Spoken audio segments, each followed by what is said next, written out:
बंधु माने 28 अगस्त 2026 रक्षा बंधन एवं चंद्र ग्रहण पर 6टी राशि व्यक्ति धनी हेबाई जाउछंती सेमानंक पई धनर वर्षा हेबाई जाउछि। भगवान शिवंकर आशीर्वाद सहित एई 6टी राशि को ग्रहण पर कोटिपति हेबारो केही भी रोकी पारिबे नाही, जेतेबेले कि अन्य 6टी राशि व्यक्ति माने व्यापक आर्थिक क्षतिर सम्मुखीन हेबे। गर्भवती महिला माने चंद्र ग्रहण दिन सतर्कता अवलंबन करने उचित, नचेत सेमानंकर गर्भस्थ संतान गुरुतर क्षतिर सम्मुखीन होई पारंती। बंधु माने 28 अगस्त रक्षा बंधन एवं चंद्र ग्रहण दिन जदि आपण आमे जो प्रतिकार कहिबाकु जाउछु ताहा करूछंती तेबे ज्योतिष तंत्र शास्त्र एवं प्राचीन शास्त्र गुड़िकरे उल्लिखित तेबे महादेवंकर कृपा द्वारा आपण सारा वर्ष आपणकर भाग्य एवं 9टी ग्रहर समर्थन पाइबे। आपण आपणकर क्यारियर एवं व्यवसाय रे उन्नति देखिबे। एई भिडियो रे आमे आपणको एभली सूचना प्रदान करूछु जहा आपणक पई जानिबा अत्यंत गुरुत्वपूर्ण, कारण वर्षर अंतिम चंद्र ग्रहण 28 अगस्त 2026 रे लागिबाकु जाउछि, जहा चंद्र जोग, धन जोग, नक्षत्र जोग एवं अमृत सिद्धि जोगर एक विरल एवं शुभ संयोजन गठन करिबो।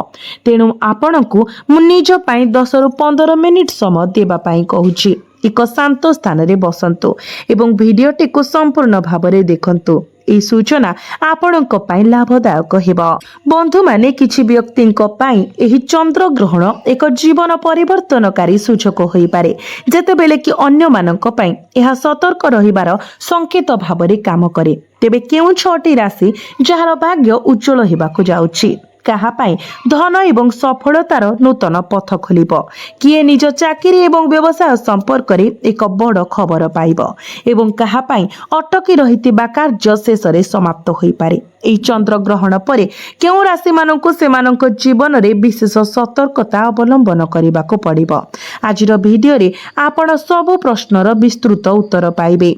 बंधु माने ज्योतिष विश्वास अनुसार किछि राशि पाई आगामी समय एते शुभ होई पारे जे दीर्घकालीन आर्थिक समस्या कमिबा आरंभ हेबो एवं धन सृष्टि पाई नूतन सुजोग आसीबो। सरल भाबरे कहिबाकु गले एई समय किछि राशि पाई आर्थिक दृष्टिरो गुरुत्वपूर्ण प्रमाणित होई पारे।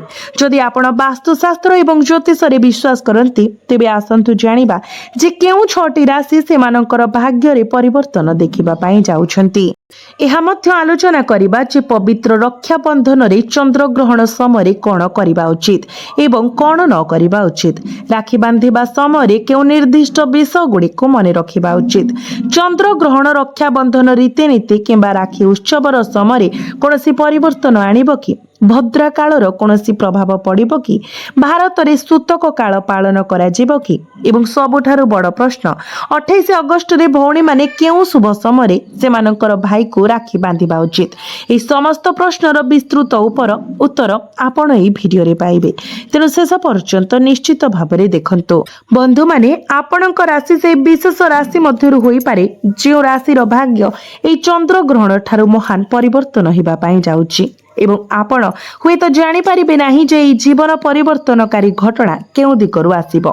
कहा पाई चाकरी माध्यम रे धन आसी पारे, कहा पाई व्यवसाय रे लाभ देखि पारंती, केई दीर्घ समय धरि अटकी रहितिबा पांठी पुनरुद्धार करि पारंती एवं कहा पाई एक नूतन सुजोग आसी पारे। केउ राशि निर्दिष्ट क्षेत्र रे लाभर संकेत पाइबे, केउ राशि गुड़िक सतर्कता अवलंबन करिवे एवं एई समय से राशिर व्यक्ति विशेष माने कोन मने रखिबा उचित मु आपनकु सब किछि बुझाइबी।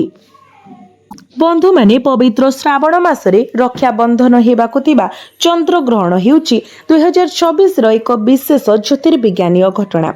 रक्षा बंधन भली एक पवित्र पर्व चंद्र ग्रहण सहित मेल खाउथिबारु एही दिनकु नै अनेक लोकंक मनरे प्रश्न उठुछि। केतेक ए ग्रहण को अत्यंत शुभ बोली मानुछंती, जेतेबेले कि अन्य माने केवल एहार उल्लेख करिबा द्वारा चिंतित अनुभव करूछंती।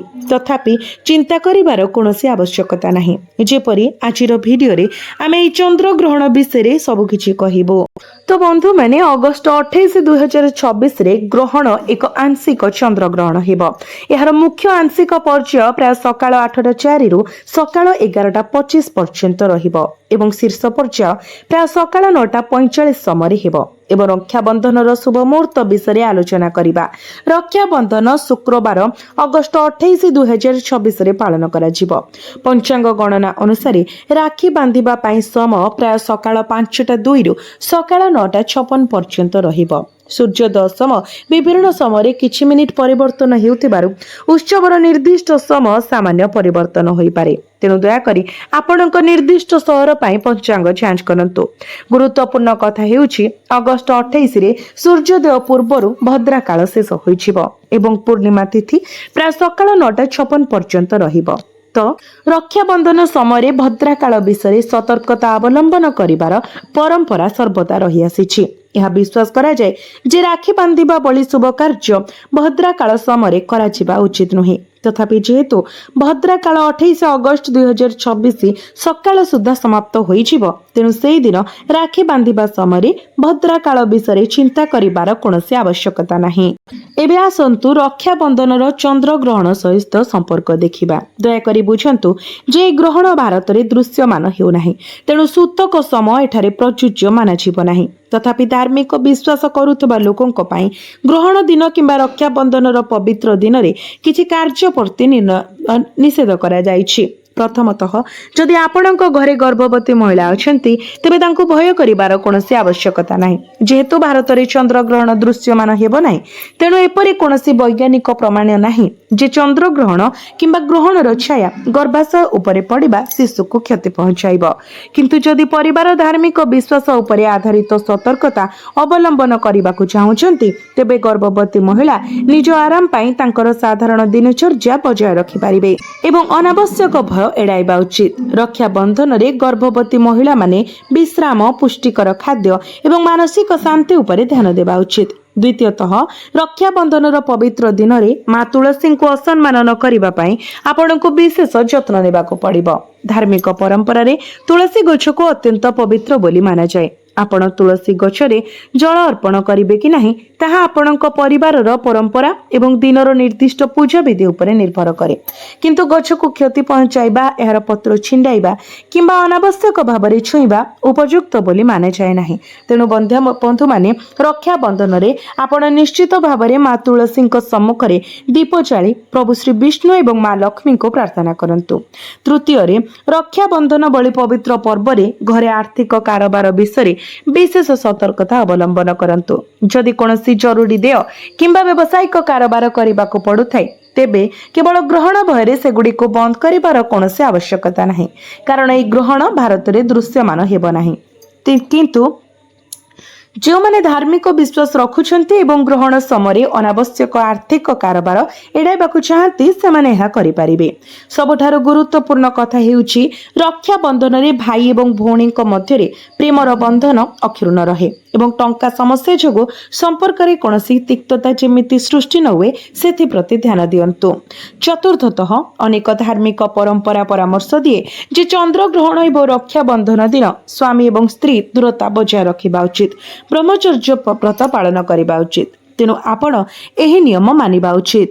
ରକ୍ଷାବନ୍ଧନ ହେଉଛି ପରିବାର ମଧ୍ୟରେ ଏବଂ ଭାଇ ଭଉଣୀଙ୍କ ମଧ୍ୟରେ ପ୍ରେମ ଏବଂ ସ୍ନେହକୁ ବଜାୟ ରଖୁଥିବା ଏକ ପର୍ବ।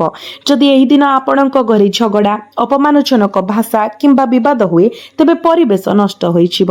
ତେଣୁ ସ୍ନେହ ଏବଂ ପ୍ରେମର ସହିତ ଏହି ପର୍ବକୁ ପାଳନ କରନ୍ତୁ ଏବଂ ଗୁରୁଜନଙ୍କ ଠାରୁ ଆଶୀର୍ବାଦ ନିଅନ୍ତୁ ଏବଂ ଆପଣଙ୍କ ପରିବାରରେ ଏକ ସକାରାତ୍ମକ ପରିବେଶ ବଜାୟ ରଖନ୍ତୁ।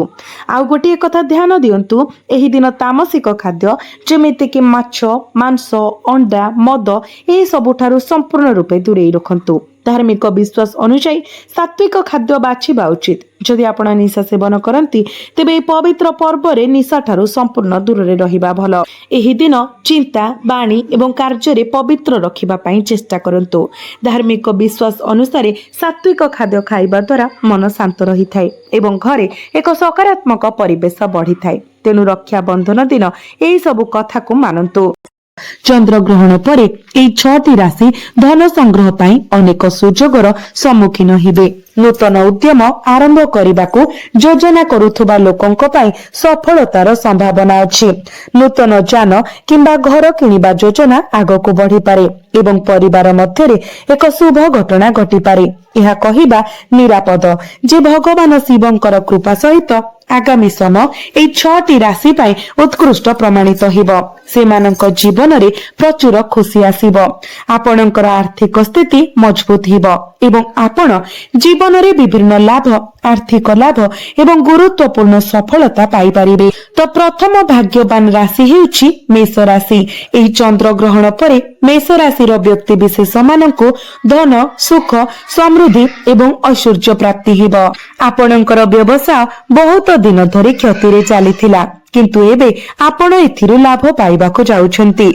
बजार रे फसी रहितिबा टंका फेरस्त मिलिबो एवं बजार रे करा जाइथिबा निवेश लाभ देबो। आपण बहु दिन धरि विभिन्न द्वंद्व एवं समस्या रे फसी रहिथिले किंतु एई चंद्र ग्रहण परे आपणक जीवन रे एक चमत्कार एवं सकारात्मक परिवर्तन घटिबाको जाउछि। आपण आपणक भाग्य रे परिवर्तन देखिबे एवं भाग्य आपणक प्रति अनुग्रह करिबा आरंभ करिबो। नवग्रह द्वारा हेउथिबा कष्ट मध्य शेष हेबो। संक्षेपरे मेष राशि रो व्यक्ति माने भगवान महादेवंकर कृपा पाइबे जहा से माने बहुत दिन धरि अपेक्षा करि आसुछंती। तो जदि आपण मेष राशि रो अटंती तेबे एई चंद्र ग्रहण परे आपण प्रत्येक सोमवार भगवान शिवंक मंदिर परिदर्शन करिबा उचित एवं उत्तर दिगको मुख करी शिवलिंग रे जल अर्पण करिबा उचित। जदि प्रत्येक सोमवार दिन आपण एभली करंती तेबे भाग्य सारा वर्ष आपणक प्रति अनुग्रह करिवो। एबे आसंतु जानिबा द्वितीय भाग्यवान राशि विषय जहांकर जीवन संपूर्ण परिवर्तन हेबाकु जाउछि। तो ताहा हेउछि कन्या राशि। जदि आपण कन्या राशि रो अटंती एवं कोनोसी आईनगत विवाद रे जड़ित अछंती तेबे एई चंद्र ग्रहण परे आपण सेतिरे विजय हासिल करिवे। विदेश यात्रार मध्य दृढ़ संकेत अछि। जदि आपण विदेश रे पाठ पढ़िबार स्वप्न देखुछंती तेबे सेही स्वप्न साकार हिबो। आपण शत्रु मानक उपरे विजय लाभ करिवे। शत्रु माने आपणक सम्मुखरे मुंड नुआइबे एवं आपणकर शत्रु माने आपणकर बंधु होइजिबे। आपण समाज रे मान सम्मान प्राप्ति करिवे। बजार रे निवेश करुथिबा मध्य लाभ पाइबे। बहु दिन धरि आपण दुर्भाग्य द्वारा कष्ट पाउछंती किंतु एई चंद्र ग्रहण परे सेई दुर्भाग्य संपूर्ण भाबरे लोप पाइबो। भगवान महादेवंक कृपा द्वारा आपणकर भाग्य मजबूत हेबो। एक एवं नवग्रह आपणक प्रति अनुग्रह करिबा आरंभ करिवे। तो जदि आपण कन्या राशि रो अटंती तेबे एही ग्रहण परे प्रत्येक सोमवार सकाळे ओस्त गछ मूलरे जल अर्पण करंतु। प्रत्येक सोमवार एही प्रतिकार करिबा द्वारा आपणकु भगवान महादेव एवं अन्य देवादेवींकर आशीर्वाद मिलिबो जहा आपणकु आगामी वर्ष पई एक सुंदर वर्ष सुनिश्चित करिबो। एबे आसंतु जानिबा तृतीय भाग्यशाली राशि विषय। तो तृतीय भाग्यशाली राशि हेउछि तुला राशि। बंधु माने एही चंद्र ग्रहण परे आपणकु विभिन्न शुभ खबर मिलि पारे। जदि आपण चाकरी पई प्रस्तुत हेउथिले तेबे आपण एक सुरक्षित खबर पाइबे एवं जदि आपण पूर्वरु चाकरी करूछंती तेबे आपणकु पदोन्नति मिलिबो। विभिन्न क्षेत्र रे हठात सफलता मध्य पाई पारंती। कष्टकर पारिवारिक संपर्क धीरे धीरे सुधार हेबो एवं आपणक परिवार मध्यरे समन्वय उन्नत हेबो। मोटामोटी भाबरे तुला राशि रे जन्मित व्यक्ति विशेष मानक पई आगामी समय बहुत अनुकूल प्रमाणित हेबो। एबे आसंतु जानिबा परवर्ती भाग्यशाली राशि विषय। तो परवर्ती भाग्यशाली राशि हेउछि सिंह राशि। आपण जदि चाकरी पई प्रस्तुत हेउछंती तेबे आपण एक चाकरी पाइबे।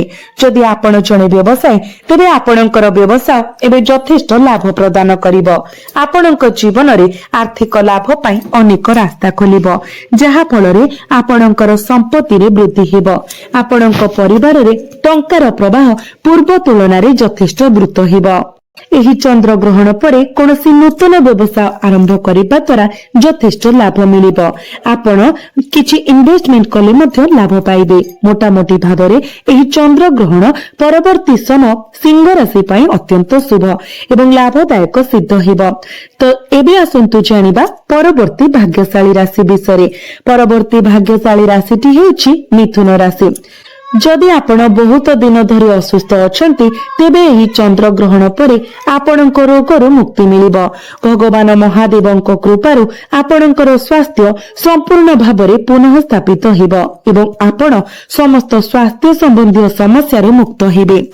मिथुन राशि व्यक्ति विशेष माने बहु दिन धरी दुर्भाग्य रे पीड़ित अछंती। एबे सेही दुर्भाग्य अदृश्य होइजिब एवं आपणकर भाग्य नूतन उच्चता को उठिब। भगवान शिव एवं चंद्रदेवଙ୍କର आशीर्वाद द्वारा ଏହି ग्रहण परे आपणଙ୍କ कुंडलीर समस्त कष्ट दूर होइजिब, जहा महान सफलता एवं लाभर समय आनिब। एबे आसंतु जानिबा परवर्ती भाग्यशाली राशि विषय। तो परवर्ती राशिटी हेउछि धनु राशि। एई चंद्र ग्रहण परे आपणଙ୍କ ପାଇଁ विदेश यात्रार परिस्थिति अनुकूल हेउछि। आपण राजनैतिक लाभ पाइबे। जदि आपण राजनैतिक क्षेत्र रे कोनोसी काम आरंभ करन्ते तेबे सफलता सुनिश्चित। आपणଙ୍କ ପାଇଁ संपत्ति एवं जानवाहन क्रय करिवार सुजोग मध्य सृष्टि हेउछि। जे धनु राशिर व्यक्ति विशेष माने बजार रे लाभ न देखि निवेश करुछन्ते से माने पाइबे जे सेमानकर निवेश एबे यथेष्ट लाभ प्रदान करुछि। बजार रे फसी रहितिबा जे कोनोसी टंका मध्य फेरी पाइबे। बंधु माने यह एक आंशिक चंद्र ग्रहण हेब, जदिओ यह भारत में दृश्यमान हेब नाही, यह विश्वर अनेक स्थान रे दृश्यमान हेब। एही ग्रहण मुख्यतः उत्तर एवं मध्य अमेरिका, यूरोप, आफ्रिका एवं पश्चिम एशियार किछि निर्दिष्ट अंचल रे दृश्यमान हेब। जेहेतु एही ग्रहण भारत रे दृश्यमान हेब नाही, तेणु मानक धार्मिक विश्वास अनुसार सूतक सम सह जड़ित रीतिगत अशुद्धता पालनर सम एठारे प्रযোज्य नुहे बोली विवेचना करा जाए। बंधु माने जदि आपण एई चंद्र ग्रहण दिन भगवान भोला शंकरंकर कृपा एवं आशीर्वाद पाइबाकु चाहती, तो एई पूर्णिमार पूर्ण लाभ पाइबाकु चाहती, तेबे केवल भगवान भोलानाथक मंदिर को जांतु एवं शिवलिंग उपरे गंगा जल अर्पण करंतु। एहा करिबा द्वारा वर्ष सारा आपणक स्थारु समस्या दूर रे रहिब एवं आपणकर भाग्य एवं नवग्रह आपणक पक्षरे रहिबे। भगवान शिवंकर कृपा वर्ष सारा आपणक उपरे रहिब।